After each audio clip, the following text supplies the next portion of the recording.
First, there was rehabilitation, grueling physical workouts each day. Finally, 10 months after he was told he would never pitch again, Dravecky came back. August 10th, 1989. Very special day in my life. The greatest day, moment, performance that I have ever had as a Major League Baseball player. That moment became history for baseball fans, too. As Dravecky came onto the field with his wife Jan in the stands, the crowd went wild. 3 balls, 2 strikes, and the pitch to Oster is swung on it. It struck him out. Foul. And then for 7 innings, Dravecky pitched a near-perfect game against the Cincinnati Reds, giving up only 1 hit. It was an incredible performance. 5 days later, in Montreal, in front of 20,000 fans, Dravecky was confident he could repeat his performance. But then came the 6th inning. Here's the pitch, and Dravecky falls over. Dravecky stumbled on the mound. He threw a wild pitch. Hank, he's holding his shoulder. It was like a lightning bolt, if I could even describe it in that way, where my arm actually felt like it was leaving my body when it broke, the humerus bone. Could you hear the crack? Could you hear the bone break? The crack was so loud that Terry Kennedy, the catcher, could hear it break. Dravecky had literally broken the bone in his shoulder that had been weakened by the cancer surgery. But once again, he was optimistic. He could make a comeback. And this time, even his doctors agreed. Well, I think that he will have the opportunity to heal the fracture and be able to pitch. I don't see any reason why he can't go through the rehabilitation program and really pitch next year. But then a few months later, that hope evaporated. When the lump came back the second time, did you know that the baseball career was finished? No, because at that point, it wasn't diagnosed as a recurrence of the tumor. And so I was continuing to move forward. But once I met those doctors and they showed the concern that they did, I'll never forget our ride back home from that exam. Janice was in the car with me and we were talking about the situation, and there was a tremendous concern on her heart for me wanting to continue to play, because I was telling her I'm going to keep on trying. I said to him, I said, David, I can't believe that you're trying to hold on to the game. I can't believe what you're doing or what you're saying. I said, what if I were in this, if the roles were reversed? And I was like, Dave, it's not worth the risk. And you said? I have to try. But sadly, that growth turned out to be another tumor. And this time what followed was not only surgery at New York's Memorial Sloan Kettering, but months of painful radiation, so powerful it eventually burned a hole in Dravecky's arm. Then more surgery, more radiation, and tremendous pain. I was very frustrated. I think a lot of it during that period of time was really trusting in God through all of that. I can tell you that through this whole situation, that there has been a peace that surpasses all understanding, even in the midst of the storm. And there has been joy, but it doesn't take away the fact that I had to deal with those frustrations and that pain. Why did they have to amputate the arm? It boiled down to the fact that there was more tumor that had developed. And that determined the fact that they needed to remove it. The arm and the shoulder? The arm and the shoulder. It was a radical amputation. You ready, JD? Here we go. What's the count? Yes, 2 and 2. Here we go. So on the surface, it appears that everything is back to normal in the Dravecky home. Now where are you going? Huh? Dave spends much of his time with his kids. He plays a different kind of baseball now. And he swims regularly to get himself back into shape. Nice and tight, feels good. And has just begun another program of demanding physical rehabilitation, surrounded by the trophies of his past. First of all, I want to ask all of you, how many of you are familiar with my story? Dave Dravecky is also working on restoring himself. He now makes his living by traveling the country, speaking about his experiences, his cancer and his comeback, and how his faith in God has helped him cope.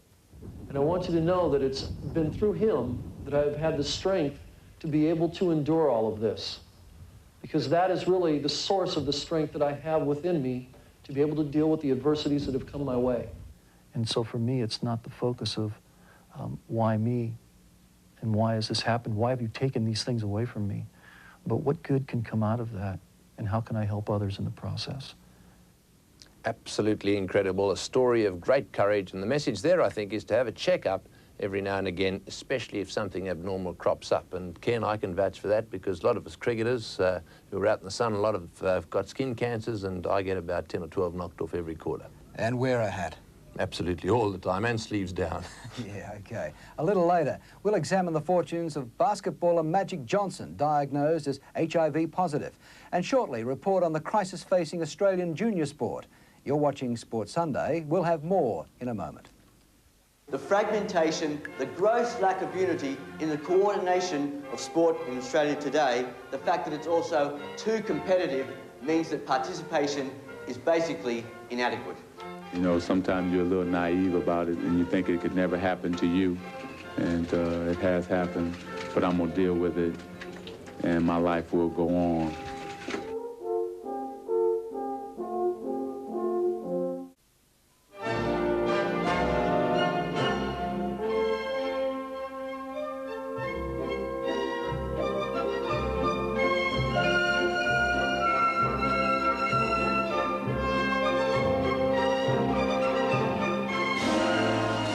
Time now to cross to the update desk. Here's Brady Halls. Good on you, Tony, and let's update the latest in the Sheffield Shield around Australia. Victoria has been forced to follow on against New South Wales at the SCG. A short time ago, they were 1 for 56, with Ramshaw on 25 and Jones 19.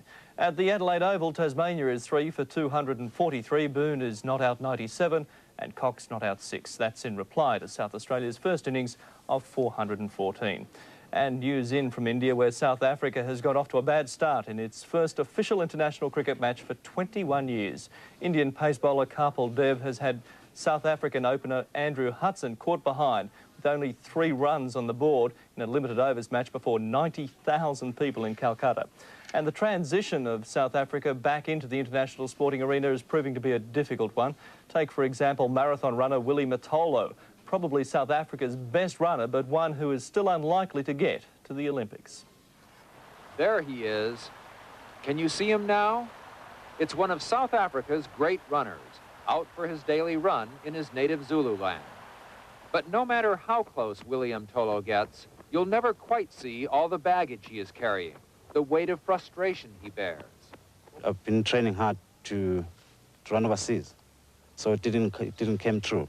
Didn't come true because the International Amateur Athletic Federation insists South Africa must first put its sports house in order, must speak with a unified voice.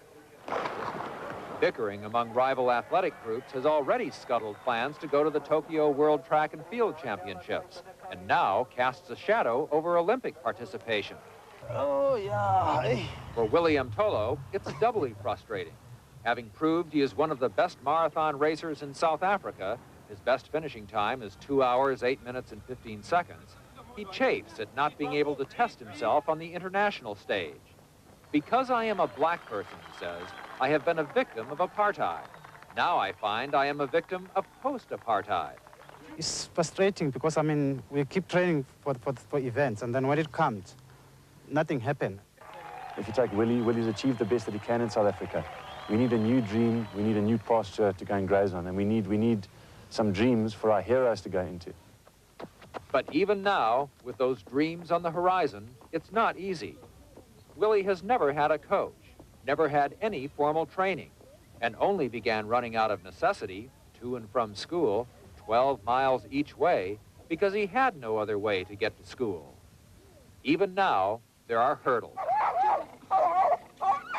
While most world-class athletes are often pampered and spoiled, Willie is cared for mainly by his family and a non-existent plumbing system. But at age 28, the lack of a shower and fancy training facilities are the least of his worries. I'm also getting old as well, so I want to run while I'm still in shape, because the time is running. So Willie keeps running, hoping now just to get to the starting line before his race against time is over. Well, that's it from the update desk. Now it's back to Ken in Adelaide. Thanks, Brady. Do trainers and coaches receive the recognition they deserve? We'll answer that question a little later in the show. Next, tough times in our sporting nurseries. Kids don't know what's good for them. They need somewhere with a bit of maturity around to give them some direction. But a lot of adults don't know what's good for children either. To seek out the ultimate performance is, I find, is the greatest motivation in my life. And I will continue to pay the price for that socially.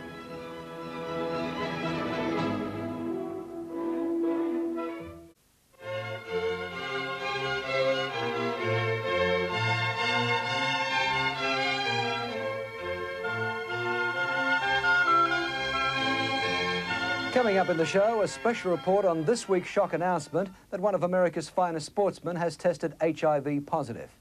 Any test taken on Australian junior sport would indicate that our sporting nursery is in a state of crisis.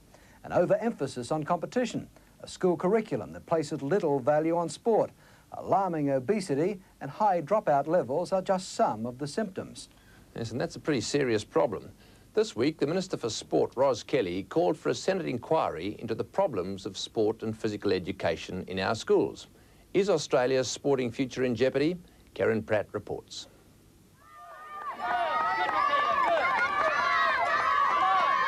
Winning. It's said to be the preferred pastime of the 90s. But at what cost? The most extensive study into sport for young Australians recently revealed that 36% of children between the age of 13 and 18 don't participate in any sport. That problem often stems back to their very first sporting experience. More than half of those children said that they would have played sport if things had been different. I'm going to take you back to the days of primary school. We all used to have our PE lessons. And we were taken along to PE, and often they used to pick 2 captains. And then the captains would pick one by one a team. And the line would get shorter and shorter, and the people left in the middle would also get shorter and shorter. Drawing on their own sporting experience, the National Schools Debating Champions featured at a recent crisis conference on junior sport. We are saying that the system is too competitive, both within sports and between sports, and this is discouraging people from participating. The fragmentation, the gross lack of unity in the coordination of sport in Australia today, the fact that it's also too competitive means that participation is basically inadequate. Like the debate, the conference recognised an urgent need for change. But how best to serve the needs of Australian youth while the states have vastly different ideas? South Australia has formulated a junior sports policy widely accepted in many ways, but controversial in that it says that children under the age of 8 must not compete and that interstate primary school competition be phased out totally over the next 2 years. Not too many people here at the New South Wales Primary Schools Carnival would agree with that concept at all. I was in the cross country, and if I didn't go against the other states, I just wouldn't know how I would be, like in Australia and that. What are the motivating things? That I know that I can win and to get to the next stage. And what is that next stage? Nationals. I believe the philosophy for trying to get rid of competition is wrong. I believe that primary school pupils are mature enough and the competition is healthy for them, develops them physically, psychologically, gives them self-esteem, leadership, and with our codes of behaviour and with school teachers, it must be the best way of developing children of that age. There's a move afoot to cancel all that primary school representative sport. Oh, for God's sake. I mean, it's one of the things that is capable of liberating the country, getting people to understand the values intrinsic in sport. Now, I'm not saying it's always well done, but I don't think the instances on which it's badly done justify chucking the baby out with the bathwater. So, how much competition and how soon? Well, I started playing competition cricket when I was 7, and at that stage I was just more concerned with playing. Didn't really care whether we won or not. But when I got a little bit older, say primary school, then I started to worry about sort of winning. Bit of a tough call. I first started playing cricket when I was 8 in an under-11 competition. I quite enjoyed it. It was a bit tough in the initial years, but I thought to a certain extent it toughened me up a little bit. I started competing when I was 6 years old, and I think I learnt more in the first 6 or 7 years of competition about myself and about, you know, what I can do, and applied those things that I learnt so much all the way through the rest of my life that, you know, I'd hate to think where I'd be today without that. You can't escape from the fact that probably the reason that we do play sport and that sport's such a big part of our lives is that competitive nature, and regardless of whether you don't keep score or you tell the kids it's not important to win, that's how they measure themselves. I didn't start to play netball till I was 10, and I didn't start to play competitive until I was 11, and I don't think that was too old to start, and I know a lot of mums and dads are pushing their young boys and girls to play the soccer, whatever sport it may be, and I look at them sometimes and I think they're yelling at them now. What are they going to be doing in a couple of years? They won't want to play sport. While the national tradition of interstate primary school competition is under threat, so too is under-8 sport in the community. Little kids, I mean below the age of 8, really shouldn't be involved in highly competitive, intense training programs. Now that goes against the grain of the Australian ethos of, hey, get in there, have a go, find the champions early and nurture them. I think all of the evidence, all of the research has suggested that that's in fact wrong, and that produces a high number of dropouts. In South Australia, where government policy is against competition amongst young children, this would not be allowed. 6- and 7-year-olds competing on government-owned facilities. There are some who would like to see that sort of policy extend nationally, like AFL Carlton coach and physical educationalist David Parkin. We can talk about the groundswell from underneath and that sport's doing the right things by themselves, but in the finish, I think it's almost necessary, if you're going to bring about a dramatic change and a rightful change, if hopefully that is the right thing to do, that we need to impose a legislation-type impasse on people to prevent those things happening. How can you legislate against 8-year-olds playing competitive sport? It's a bit radical, isn't it? Parents will say, but my kids, enjoy it and they're fun. They're only 5 or 6 years of age. My kids like eating ice cream all day, but they probably end up with high cholesterol if they do. So parents would be assisting children to make decisions for them, particularly at that early age. Kids don't know what's good for them. They need somewhere with a bit of maturity around to give them some direction. But a lot of adults don't know what's good for children either. No, it's crazy. It's like 2 kids on a swing, one want to swing harder than the other. You can't stop it. Yeah, but should you formalise it? I don't think this is very formal. I think this is fun. There have been moves in many sports to de-emphasise winning, to concentrate on participation. But most of the parents here feel that that's pointless. So if kids have a race, they know if they've come. You can say, right, there's no result. Yes, but I came first, Mummy, didn't I? I came first. Yeah, yes. they want to know. They want to have a result. Yeah. Some athletics clubs in Sydney have weekly competition on a fun, modified scale for children as young as 3. In little athletics, the ruling is no one under 5. But for fun, they occasionally organise a toddler's race. Everyone in it gets a ticket for their trouble. Most don't seem to understand. Where did you finish? At the line where the numbers are. But by 6, the concept of competition is clear. What's it feel like when you win? Good. And what about when you lose? Bad. And at age 10...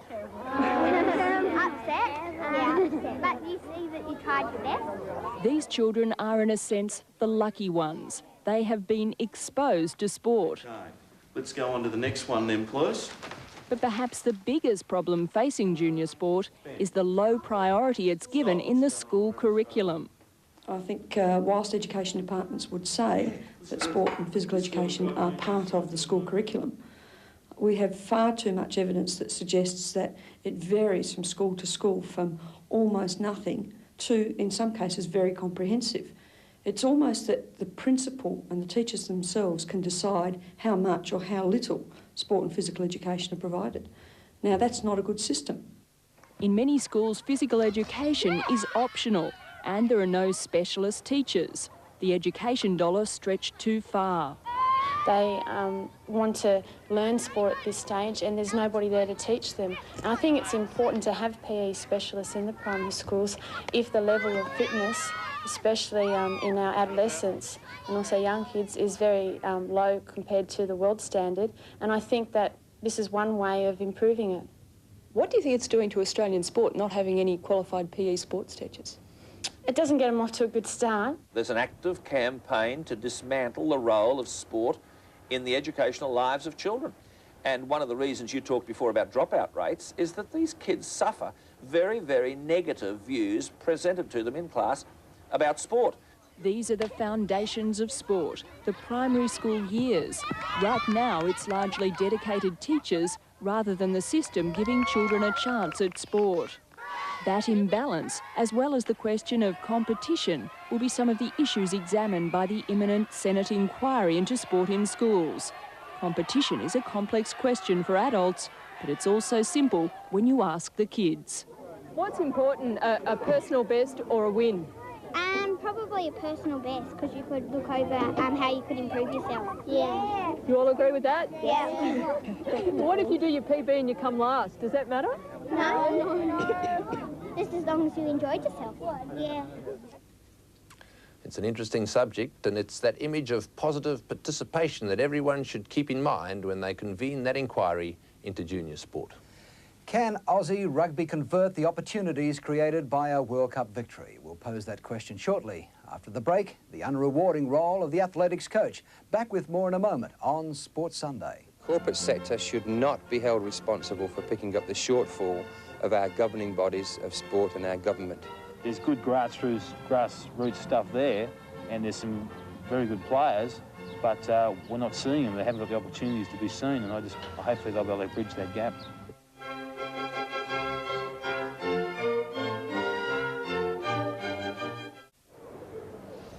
Welcome back to Adelaide Oval. That's the situation. Tasmania have lost another wicket. They're now 4 for 254. Boone not out 104. Buckingham on 4.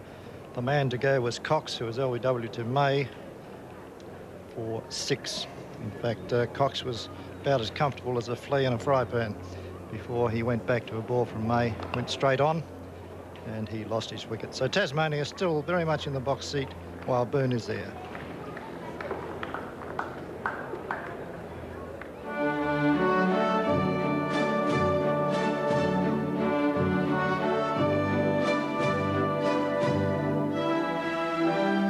In athletics, amateurism is a concept that is all but extinct. Top performers collect income from endorsements, sponsorship, public appearances, prize money, and even government grants. Managers and agents also take their share of the earnings. Yes, for some, there's no doubt, sporting life can be very lucrative. However, for those who work hardest to help athletes reach the top, the rewards are few and the costs are great. In this report, Charles Stewart takes a look at the lot of the athletics coach, track and field's real amateur. Set, go. Bring it in, lift, open, open, open. That is very, very quick. Give me the impact, give me the speed. Don't make up your own rules. They often say that behind every good man is a woman. It may or may not be true, but there can be no disputing that behind every elite athlete is a coach. It's a partnership. Yeah, it has to be, because, I mean, they take the highs and the lows as well. When I have a bad session, I'm sure Kelvin doesn't feel too good, and vice versa. When I have a good session, you know, it's good all round. So they take it with you as well. I basically believe that to be the best in the world, you do need a coach. 80 metres hurdles. Shirley Strickland on the outside, 2 other Australians, 2 Russians, and the German girl Kohler in lane 2.